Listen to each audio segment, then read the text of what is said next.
컨설팅 연구소에서 들려드리는 노노 현대적 응용하기 시리즈 오늘은 향당편 10장이 되겠습니다.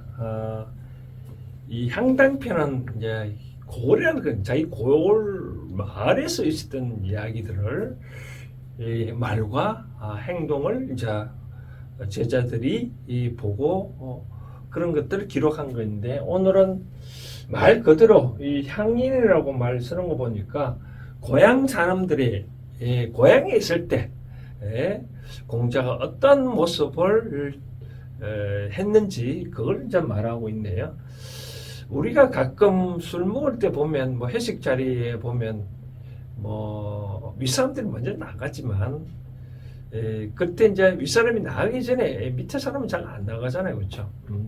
그게 아마 논어에서 공자가 하는 행동 보고 아마 그랬지 않았을까라는 생각이 드는데, 그런 대목이 오늘 나오는 게 보면 향인, 엄주, 장, 출자, 사, 출이라. 그러니까 향인, 고향 사람들이 엄주, 그러니까 고향 사람들과 술 한잔, 공자는 진짜 술을 좋아했었거든요. 그런데 아까 좀 향당편 앞에도 말씀드렸다시피 그래도 취하는 모습을 하지 않았다고 대목이 나오는데, 고향 사람들과 엄주 술을 함께 마실 때 장출자, 장은 이 지팡이 장자거든요. 그러니까 지팡이를 짚고 있는 그런 사람이 나갈 때 이 사출자 그렇게 이때 이 사자잖아요. 그렇죠? 그때 나갔다. 이런 대목은 어떤 생각이 나나요? 두 가지 함의로 해석할 수 있겠죠. 윗사람이 나가기 전에는, 첫 번째, 윗사람이 나가기 전에는 안 나갔다. 그리고 윗사람이 나갈 때 같이 따라 나갔다. 이 지팡이 자자라는 뜻은 옛날 중국 사람은 뭐 60세 나이가 많은 사람들이 지팡이를 쥐잖아요. 그렇죠? 그러니까 나보다 많은 사람이 나가기 전에는 안 나갔고, 그리고 나갈 때는 같이 또 따라 나갔다라고 하는, 아마 우리 동양권 유교 문화권에 있어서는 우리 회식 문화도 아마 대부분 그렇지 않겠냐라는 생각이 드는데, 근데 요즘 또 뭐 바쁘다 보면 같이 회식 자리에 갔다가 마지못해 무슨 좀 빨리 나오고 약속 있다 해서 뭐 나가는 경우도 있는데, 저도 직장 생활 할 때 보면 좀 재미난 얘기를 하자면, 이제 제가 장일할 때 항상 서무 담당 직원이 항상 있어서 내가 가면 이제 뭐 먼저 결제도 하고 먼저 가서 자리도 좀 보고 그렇게 다 일을 하거든요.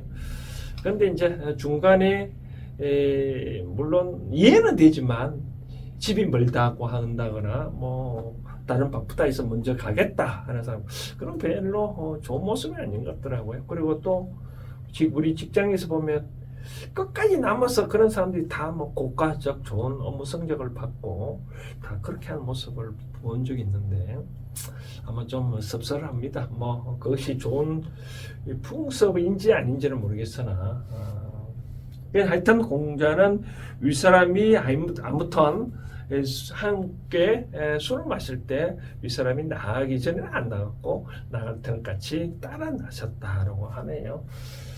그리고 이제 향인 나는 뭐냐면 어떤 나냐면 부닥거리 나자입니다. 부닥거리. 우리를 따지면 부닥거리 한다면 굿한다 뭐 그런 거 있고, 중국에서는 뭐 굿한 그게 잘 없으니까 뭐 이런 뜻을 부르면 해석할 수 있을 것 같아요. 뭐 귀신을 쫓는 행사, 그를 나라 보면 부닥거리. 뭐 예를 들어서 우리 같은 귀신 쫓는 행사를 보면 동치날 팥죽을 이제 끓여서, 팥죽이 이제 빨갛잖아요. 그죠? 그걸 동짓날 시에 맞춰서 온 집안에 뿌린다거나, 뭐 섣달 금음에 중국 사람들은 뭐 많이 축복을 쳐잖아요. 그죠? 다 그것들이 이 귀신을 쫓는 그런 행사입니다. 바로 그런 것을 나라고 하거든요. 그러니까 고향 사람들이 나의 즉 부닥거릴 그런 행사를 할 때 조복, 조를 입었다, 조복을 입었다는 말은 이제 관공서에 출입을 하는 그런 복장을 입었다 하네요. 그리고 입섰다. 어디 하냐면 조계. 이때 조자는 돌섬 조자고 걔는 우리가 계단이라 하잖아요. 그렇죠? 돌섬. 그러니까 어느 계단이냐면 동쪽 계단에 서 있었다라고 하네요. 우리가 이제 절에 출입하는 거 보면 이것도 아마 육에서 풍습이 나온지 모르지만 절에 보면 여기 이제 어간이 있고 가운데 들어뭐 여기 출입로 동쪽에 있는데 통상 스님들은 요 가운데 출입하지만 나머지 신자들은 여기 동쪽 문에 있어 오른쪽 문에 이제 문을 열고 들어가잖아요. 여기 동쪽에 있는 요 계단을 바로 조계랍니다. 조계, 조계.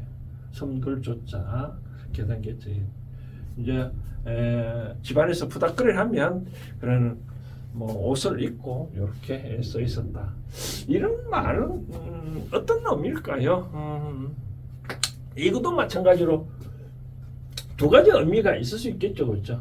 첫 번째는 육에서는 뭐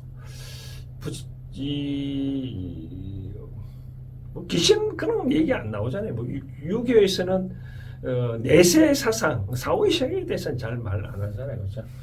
그런데 이제 이 고향 사람들이 그렇게 행사를 할 경우에는 나도 그렇게 예를 갖춰준다라는 바로 그런 뜻으로 보면 될 것 같아요. 그래서 이웃 사람들이 그렇게 뭐 하거나 우리 집안에 누가 그렇게 한다 하더라도 반대를 하지 않냐고 조복을 그렇게 복장을 갖춰서 또 서 있었다. 그런 얘기고 또 하나는 이런 의미도 있대요. 이제 자기 집에서 이제 구슬을 하니까 뭐 귀신이 이제 조상이 나타날 수도 있는 거고 또 뭐 그렇게 했을 때 이 귀신은 이제 뭐 형체가 없잖아요, 그렇죠? 그러다 보니까 혹시 이 귀신이 내 몸에 만약에 의지를 한다면 어떻게 될까요? 의지를 한다 그러면 자꾸 움직이고서 뭐 달린다 하면 귀신 놀라지 않을까요, 그렇죠? 그와 같이 귀신이 내 몸에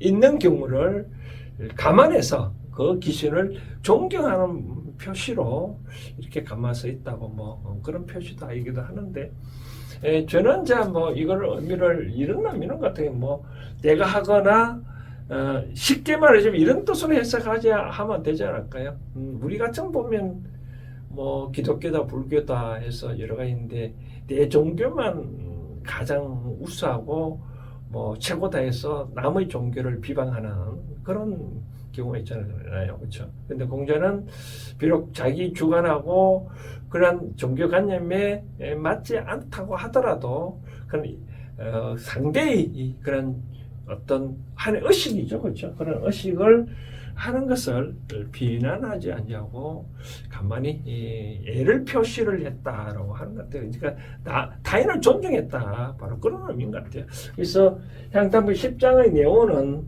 바로 그런 내용 같아요. 고향 사람들과 함께 지낼 때도 나이가 많은 사람이 있을 경우 그 사람들 먼저 보내주고 또 가면 또 남아있지 않냐고 따로 나서주고 다른 사람이 어떤 행사를 의식예를 했다 하더라도 자기 사상하고 비록 다르다 하더라도 예를 하는 표시를 했다. 그만큼 타인을 존중하는 행사를 했다라고 하네요. 만약에 이런 행동을 했다 그러면 우리도 만약에 예를 갖춰서 이렇게 했다 그러면 다들 어떻게 될까요? 그 사람의 인격이 참 높다라고 말할 수도 있지 않을까요? 그렇죠? 예의 바른 사람이다라고 평가하면 그 사람에 대한 함부로 뭐 대하지는 않겠죠, 그렇죠? 바로 공자는 바로 그런 것 같아요. 뭐 내가 이렇게 행동을 하니까 만암선대 우리가 종교를 공자를 위대한 4대 사상가 중에 한 분이라고 추앙하기도 하고 또 뭐 각종 공자를 모시는 그런 사당도 많고 그렇잖아요, 그렇죠? 그래서 이걸 이제 현대적으로 어떻게 이제 응용할 건가 봤었을 때 저도 그런 말씀을 요즘 저는 가끔 이런 얘기를 합니다. 회식 자리에서 동료들하고 있다 그러면 처음에 재밌잖아요, 그렇죠? 그러면 중간에 뭐 푸닥거리고 뭐 좀 실랑이 있다 그러면 저는 가라고 얘기하는데 그런 이제 그렇게 동료들 뭐 어떤 동호회나 그런 게 아니고 집안 사람들과 직장에서 어떻게 함께 지내는 위계 질서가 있는 그런 입장에서는 회식 같은 거 하면 이 사람들이 가기 전에 먼저 가는 거라든지 또 뭐 가는데 불구하고 가만 앉아 있다든지 그런 거는 뭐 다들 잘 하시겠지만 예의는 아니고 윗사람이 집에까지 잘 가시는 거 보고 나도 움직여 가는 것이 좋은 예가 있지 않겠냐라는 생각이 듭니다. 그렇게 하는 것이 제가 또 장을 대 보니까 그 사람한테 뭔가 모르게 관심이 가져지고 애착이 가져지고 좀 그렇다라고 말씀드리고 싶고 바로 그걸 뭐 윗사람이라고 생각하지 마시고요. 보면 우리가 좋아하는 사람, 사랑하는 사람 있으면 집에까지 데려다 주고 버스까지 차 타는 까지 전철 타는 까지 보고 다 가잖아요, 그렇죠? 그런 마음으로 윗사람을 대하면 좋지 않겠나는 생각이 되어지고 그다음 이제 밑에 구절은 고향 사람들이 내가 뭐 외지에 있다가 고향 사람이 고향에 와 보니까 고향 사람들이 이렇게 어떤 행사를 하고 있더라라고 하면 내가 비록 객지에서 돌아왔는데 그 객지의 문화는 다르잖아요, 그렇죠? 그런데 예를 들어서 내가 내 고향 울산인데 서울 생활하다가 울산에 왔는데 보니까 울산에 고향 사람들 아직도 객객 묵은 그런 행사를 하고 있더라. 그 서울에는 그런 거 안 하더라. 그럼 이거 왜 하냐? 라고 그렇게 말하면 바로 이질감이 생기겠죠. 조화가 안 이루어지겠죠. 그렇죠? 나름대로 이 문화는 어떻게 됐든 간에 한 고을의 문화는 여러 가지 나름대로 이유가 있기 때문에 현재까지 이어져 온 거거든요. 그죠? 그런 것을 비방한다든지 하면 안 돼요. 근데, 최근에 이제 저는 이런 문제가 있는 것 같더라고요. 예를 들어서, 우리 사무실 뒤쪽에 대리공원이라는 것이 있는데, 거기 보면 소나무가 있고, 여기에, 상석을 입고 이렇게 해놓고 있거든요. 요거는 이제 우리가 동짓날, 보름날 보면 푸닥거리 행사도 하고 음식 갖다 놓고 있는데 마침 종교가 있는 것들만 아니면 기독교인 분들이 왜 이거를 놔두느냐라고 미신적인 행동을 왜 하냐라고 하더라고요. 그런데 이제 저는 개인적으로 신전 얘기를 하자면 이런 게 있으면 고향에서 이제 떠나고 고향에 있는 신들이 만약에 조상들이 이런 후손들이 이렇게 행사하는데 만약에 없었다 그러면 자기가 앉을 자리가 없잖아요, 그렇죠? 그러니까 우리 동네 사람들 그렇게 하는데 기독교 사람들이 그렇게 왜 하냐 없애라 상석을 없애라라고 얘기를 하면 그 사람들에 대한 좋은 평가를 할까요? 그렇지 않잖아요, 그렇죠? 내 종교가 다르더라도 내 종교에서는 그렇게 하지 않더라도 다른 사람이 그렇게 한다면 때로 받아주는 게 융화가 되잖아요, 그렇죠? 그러니까 나 혼자 개밥의 도토리냐 그렇게 있으면 별로 꼴보기 안 좋겠죠, 그렇죠? 꼴보기겠죠, 그렇죠? 그래서 내가 다른 사람과 어울리고 싶다면 그런 사람들의 문화에 받아들이고 실은 그렇게 바다가 좋다고 한들 해가 동쪽에 뜰까 서쪽에 뜰까요? 그렇지 않잖아요, 그렇죠? 그러니까 부부 사이나 친구 사이나 동호회 차원에서 누가 그렇게 한다고 하는데 내가 그렇게 하면 응해줬다고 하도 태화강 물이 한강 물이 배감 지나갔다고 해서 달라지는 건 없잖아요, 그렇죠? 그런 마음으로 좀 이제는 너그럽게 받아주면 내 삶이 좀 편안하고 좀 행복하지 않겠냐, 바로 그런 말씀을 드리고 싶습니다.